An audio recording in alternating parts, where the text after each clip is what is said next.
Nadia, bienvenida, ¿cómo está? Gracias, Antonio. Muy buenos días. Muy feliz de estar nuevamente en Piedra, Papel y Tinta.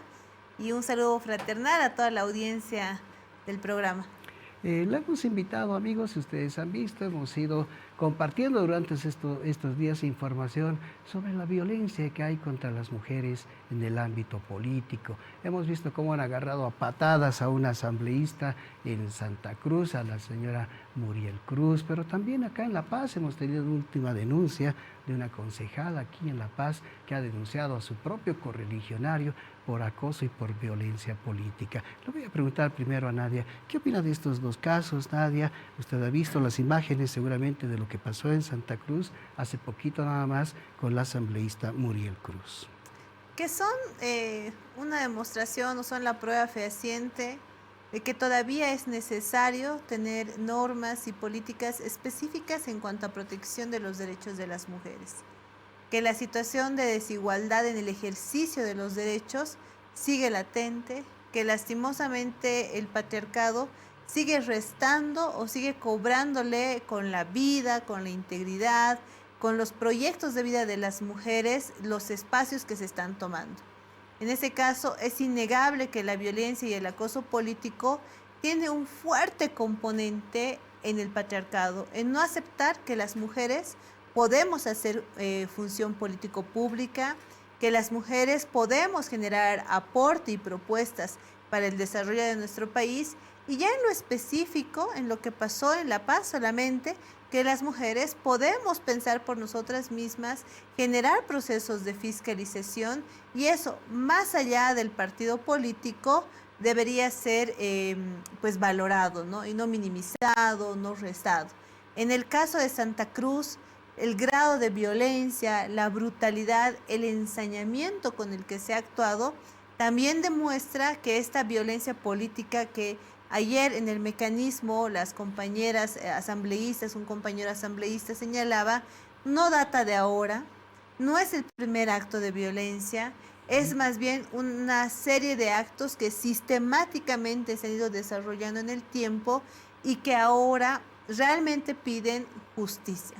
Necesitan una sanción ejemplificadora que ponga en alto estos hechos, que no se repitan nunca más y que le aseguren, en el caso de las mujeres particularmente, la posibilidad de ejercer sus funciones con tranquilidad y aportando para sus territorios. Pero hay un componente más, creo, Nadia, que tiene que ver, decía la concejala acá en La Paz, mis polleras se respetan, dice. ¿Y cree usted que el componente de la discriminación, incluso del racismo, también forman parte de todo esto? Claro que sí. No olvidemos que la violencia política en razón de género se funda o tiene como eje central la condición de ser mujeres. Pero hay que también tener una mirada de interseccionalidad. Una mujer, cuando se presenta ante el exterior o ante la población, no se presenta solo como una mujer. Se presenta como una mujer, yo me considero de origen indígena, en mi caso aymara, se puede presentar como una mujer aymara, se puede presentar en el caso de la concejala de La Paz como una mujer que además visiblemente, culturalmente, lo demuestra a través de su vestimenta, a través de su color de piel, o también se puede ver en otro tipo de cosas. En el tema generacional es otro ámbito que también es muy incisivo. Es decir, hay con el acoso y violencia política se van cruzando otro tipo de situaciones de discriminación por otros factores casi siempre, casi siempre.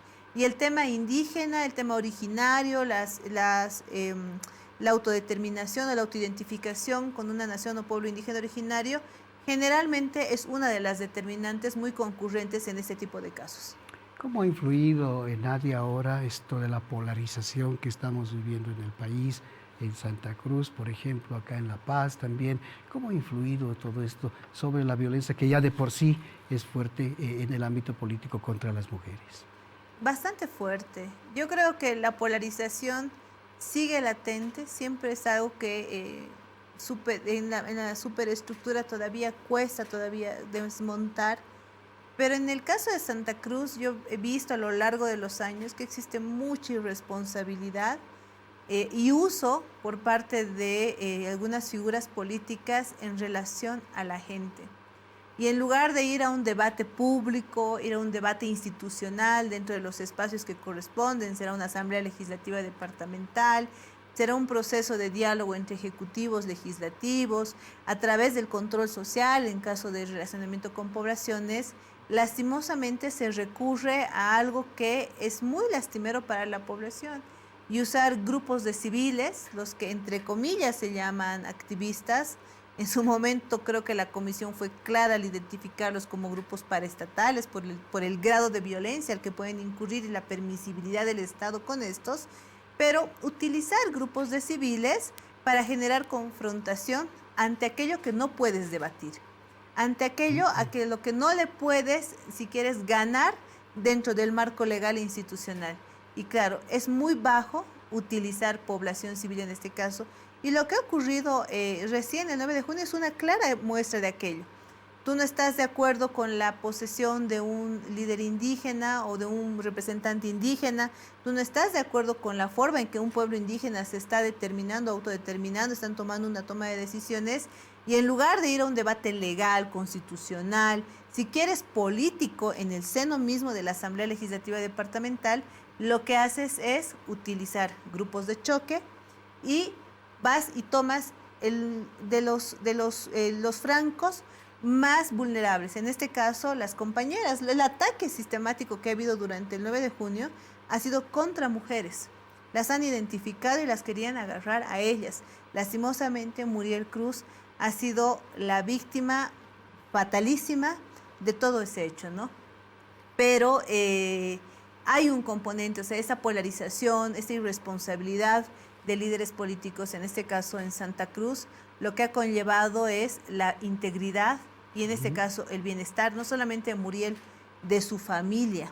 Y también tiene un efecto en el resto de compañeras que están alrededor en el departamento, porque también generas este tipo de golpizas, de golpes, están tratando de disciplinar, es decir, si tú estás en contra, si tú haces algo que yo te estoy diciendo que no te permito, te voy a golpear y te voy a tener en el suelo y te voy a castigar. Eso es lo que están tratando de decir. Por eso es importante y fundamental la labor que puede hacer el sistema de justicia para generar sanciones. Y en este caso, nuestro presidente ha encomendado que la señal que se dé desde el Estado con toda su institucionalidad es de cero tolerancia e identificación de todos los responsables. Ahora, Nadia, tienen que ser las mujeres, tienen que ser los hombres, tiene que ser la justicia, tiene que ser el Estado. ¿Quiénes, o al final todos, no sé, pero quiénes tienen que ver en cómo ir, sobre todo, previniendo, trabajando, concientizando, en fin, cómo hay que hacer este trabajo? La prevención en cualquier ámbito de violencia siempre es horizontal y de corresponsabilidad de sociedad e instituciones. En ese caso, la prevención de la violencia y el acoso político corresponde a los diferentes estamentos, ¿no? Del Estado, pero también de la sociedad en su conjunto. En Bolivia y en la región en general, la posibilidad de que las mujeres asuman posiciones dentro de la función pública, que tomen espacios públicos, ha generado, no ha sido un regalo de días, no ha sido la disposición de un día para otro, ha sido un proceso de lucha en ascenso. Llegar a la paridad que tenemos en este momento en el país no ha sido algo que nos hayan regalado hace 100 años en el nacimiento de la República, no, eso ha sido algo que se ha ido luchando desde las organizaciones de mujeres particularmente. En este caso, eso es algo que todavía genera ruido dentro de la sociedad, de ver a una mujer en la función político-pública, de ver a una mujer en procesos de fiscalización, de denuncia, siendo incisivas en la gestión que están ellas proyectando, que están proyectando como bloques políticos respecto a la población. Eso todavía nos falta trabajar y ese ha sido uno de los debates más importantes, creo yo, ayer en el mecanismo de decir, necesitamos generar procesos de concientización con la población, necesitamos trabajar en prevención y lo vamos a hacer así, sobre todo durante la presente gestión que vamos a mitad de gestión en municipios y departamentos. Hábleme ahora un poquito, Nadia, de justamente esto del mecanismo. Tuvieron una reunión ayer, seguramente se han sacado algunas conclusiones. Cuénteme eso también, por favor. Claro que sí, es la segunda reunión que tenemos en la gestión 2023. Yo creo que el caso de Muriel Cruz, sí, lo que ha generado dentro del lado positivo es una mirada generalizada desde diferentes órganos de poder dentro del Estado a lo que es la violencia y el acoso político y constatar que este existe, es latente y que las mujeres necesitan protección y medidas reforzadas. En ese marco, dentro del caso específico, escuchando a las víctimas, se ha determinado incidir para que el Ministerio Público, el órgano judicial y la policía boliviana puedan realizar una investigación que identifique a los autores materiales, a los autores intelectuales y que se generen sanciones de acuerdo a lo que señala la norma y con la gravedad que esto ha significado. Por otro lado, también tomando en cuenta de que particularmente en el departamento de Santa Cruz, las víctimas han señalado que no es un caso aislado, que esto ha ocurrido años anteriores, que esto se ha naturalizado de tal forma a llegar a un caso de una brutal golpiza como la que ocurrió el 9 de junio, pues hacer un estudio de caso específico sobre lo que ha sucedido al menos durante los últimos 5 años, que también es importante. Por otro lado, también se ha visto estos planes de prevención que tenemos que asumir el Tribunal Supremo Electoral encabezando junto al resto de instituciones del mecanismo para que podamos incidir en asambleas departamentales, consejos municipales, ver si contamos con los reglamentos de ética, insistir para que se cuente con reglamentos que prevean la prevención y atención de acoso y violencia política, así como las salas de videograbación que son fundamentales para poder generar prueba o un mecanismo de defensa para las compañeras que están en la función político-pública, entre otras más conclusiones a las que hemos podido llegar el día de ayer. Ahora sí, nosotros acá hemos podido hablar, hemos entrevistado a otras asambleístas allá en Santa Cruz y nos decían justamente eso, ¿no? Que no es de ahora el caso, no es reciente, sino más bien es como un final de todo lo que ha ido ocurriendo, especialmente desde que se detuvo al gobernador de Santa Cruz, Luis Fernando Camacho. Ellas nos decían, desde que se detuvo a Camacho, ya no podemos ni entrar acá porque es realmente imposible. Le quería hacer dos preguntas concretas sobre eso. Uno, todavía no se ha identificado, pero no se ha detenido a la principal agresora. ¿Es así? Ustedes tienen ese dato. Y segundo, pues, ¿quiénes son estos famosos activistas, no es cierto? Las asambleístas a las que nosotros logramos entrevistar nos dijeron que eran incluso algunos funcionarios de la gobernación de Santa Cruz. ¿Qué datos tiene sobre esto, Nadia? Respecto a los que están dentro del video, generalmente se habló de 3 personas. Ayer, dentro de los informes que nos daba la policía boliviana, hay la identificación de al menos 2, la ubicación de al menos una de esas 2, y que, bueno, ha habido un compromiso entre el Ministerio Público y la policía boliviana a hacer todas las acciones necesarias para que de esta identificación se proceda al procesamiento, sea a través de una detención preventiva como una cautelar y finalmente con una sanción penal como corresponde en el marco de la 243. En cuanto a los que componen, se ha visto dentro de las audiencias cautelares que muchas de las personas que estaban o algunas de las personas que estaban siendo aprehendidas y luego detenidas evidentemente eran parte o eran funcionarios de la gobernación. De que hay una relación, creo que eso es un secreto a voces, ¿no es cierto? Que se ha visto incluso en algunos casos con alguna indumentaria o alguna representación, o que visiblemente es una servidora o servidor público conocido de la gobernación. Ahora, que la institucionalidad de la gobernación y demás esté involucrada, eso no lo va a determinar la justicia penal. Pero sí tenemos la obligación como Estado de hacer la identificación por la responsabilidad intuito persona de quiénes eran los involucrados. Además, lo que han pedido, reitero, las víctimas ha sido no solamente los que estaban ahí como autodenominados activistas, sino particularmente con aquellos o aquellas personas que hubiesen dado las órdenes para un operativo que se ha señalado como planificado en el caso del 9 de junio. Adicionalmente, si ha habido uso de recursos en el caso de la gobernación, pues evidentemente ya no estamos hablando solamente de violencia y acoso político, Y será también la justicia la que determine si se ha utilizado la institucionalidad de la gobernación, porque eso evidentemente es destinar los recursos estatales a fines absolutamente diferentes para los cuales se les ha dispuesto. Ahora, Nadia, usted ha sido defensora del pueblo, seguramente tiene todavía frescos algunos datos. Es recurrente esto del abuso, de la violencia contra las mujeres en el ámbito político. Incluso hemos reflejado casos en los que han sido obligadas a renunciar, ¿sí? Han habido algunas concejalas, asambleístas, en fin, que renunciaron para librarse de toda esa presión que tenían de sus colegas hombres. ¿Tiene algunos datos, algunos casos que podamos destacar? Claro que sí, y justamente en el Viceministerio de Igualdad de Oportunidades, una de las temáticas priorizadas, de las muchas que tenemos, es violencia y acoso político. No solamente por el compromiso personal, sino particularmente por el compromiso estatal y legal que tenemos como Ministerio de Justicia y Transparencia Institucional.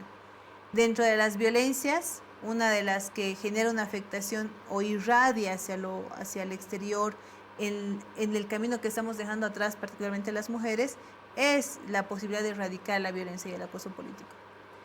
En ese marco, la obligación, la renuncia como tal, es el acto final o de consolidación del acoso o de la violencia política.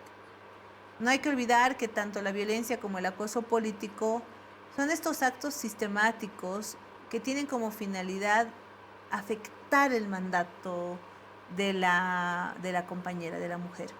Tienen como finalidad generar una minimización, generar una desviación de las funciones que debiera cumplir por su condición de mujer. Es decir, hay una afectación directa a la función que esta mujer está ejerciendo. En ese marco, la consecuencia fatal, el último acto es la renuncia. Y eso hasta hace algunos años era consolidado. Cuando se empezó a ver, particularmente en el caso de las concejalas, que este hecho ya era reiterado, pasaba 2 años y medio de la gestión y tenías un número importante de renuncias, no comprendías por qué, si realmente eran de buena voluntad o estaban siendo forzadas. En el fondo todas eran forzadas, de mujeres. Y ahí el primer dispositivo estatal que me parece importante es no aceptar las renuncias. En el caso boliviano, el Tribunal Supremo Electoral tiene una resolución específica que no acepta renuncias de compañeras, concejalas, asambleístas, en este caso, que se hubiesen dado en un contexto de acoso y violencia política. Creo que eso es fundamental. Pese a eso, con el tiempo se han ido generando todavía este tipo de hechos. Justo el 2023 nos encontramos en la mitad de gestión en municipios y departamentos. ¿Eso qué implica? Que posiblemente este año, entre octubre y noviembre, volvamos a tener denuncias de compañeras que nos señalen que les quieren hacer renunciar, que quieren hacer cumplir unos acuerdos que se denominan de gestión compartida, que paréntesis involucra que yo, mujer, que estoy siendo candidata y voy a adquirir mi concejalía, a mitad de mi gestión te voy a dar a vos, que eres mi suplente varón, la posibilidad de que subas a la titularidad. Esa es la gestión compartida, no es legal, no está prevista en ningún marco normativo y se lo usa como una chicana para que primero irrumpamos la democracia porque realmente dejamos de lado el voto popular por un acuerdo entre 2 personas que no es legal, y segundo, pues lo que se genera es una afectación directa al mandato de las compañeras que están en la función político-pública. En ese marco, la renuncia como tal, te reitero, es el acto final. Se da generalmente a mitad de gestión, no necesariamente esto es una condición, pero sí se da generalmente en esos casos. Y en el caso de Bolivia, si bien no se las acepta las renuncias, sigue siendo un problema latente y durante esta gestión, Tribunal Supremo Electoral y el Ministerio de Justicia y Transparencia Institucional ya ha instalado mesas técnicas de trabajo para tener medidas legales que prevean estos hechos, a fin de generar medidas de prevención de que no afecten a la vida ni la integridad de las compañeras.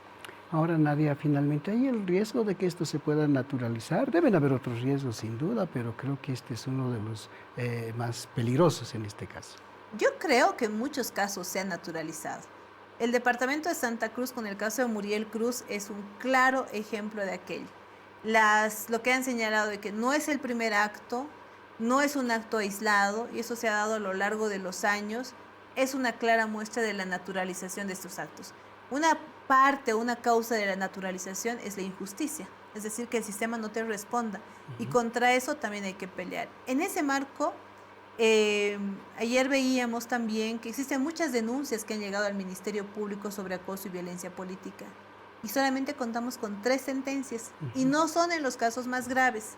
En esa línea, el mecanismo también ha planteado, además de revisar los protocolos de investigación de acoso y violencia política, armar rutas y mejorar los protocolos por cada institución que atiende este tipo de hechos, hacer una revisión de los casos que están en el Ministerio Público y que no han merecido respuesta, para poder identificar cuáles han sido las barreras que les han puesto las víctimas y también las acciones de remediación para que ellas puedan efectivamente acceder a justicia en el marco del debido proceso a través de una definición judicial a instancias de la Fiscalía.